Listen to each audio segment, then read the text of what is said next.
Community members in Ocean City are hoping for more calm this week after just a chaotic weekend. Police taking a man down the middle of the street Friday night. Then another person runs in, slamming into both officers and jumping on the officer, all during an unauthorized car show rally. Former Deputy Attorney General Dhruv Vignarajah is joining us live from Fells Point this morning to weigh in on the violence in Ocean City. And Dhruv, this was just the latest example of trouble after a pretty volatile summer in Ocean City. Why the increase in crime? Why do you think? It's a good question, Tom. I think one of the problems right now is that there is just chaos everywhere. The rule of law is breaking down. The Supreme Court is becoming this political football. The local police officers are becoming the enemy. And these are the kind of scenes that are unfolding.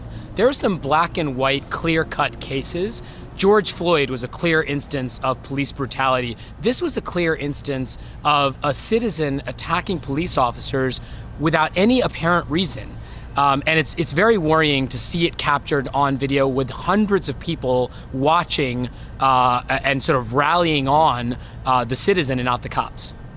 At one point also, and we're watching the video right now, I know you can't see it, but somebody walks up, grabs something on the ground, and then takes off. We just saw that too. So that could have been a taser, a gun, we have no idea, as bottles start smashing around the officers. So when we start talking about, and we get to see the videos that are going on and what police are dealing with on certain sides, because we quickly see what police are doing to people. However, it's very rare that you quickly see what happens to police. Now that we're seeing this, people start questioning, okay, well, what's going on here? Because Ocean City, I know they just passed that law just in March, and it's the special event zones, and that was that zone where they can move around, and they gave them a little bit more authority because this is an unsanctioned rally here. So are we going to see more of that, where you've got these temporary laws that pop up in localities where there may be some tension between police and citizens?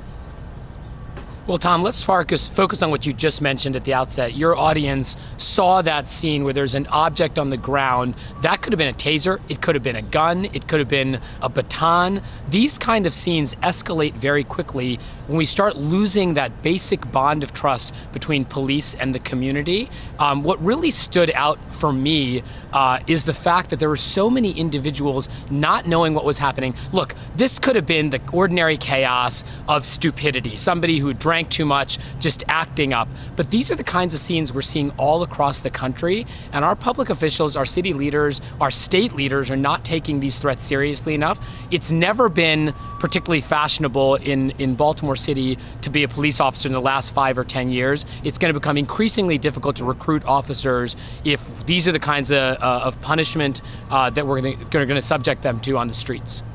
Dhruv Vignarajah, thank you so much. We appreciate your input. Thanks, Tom.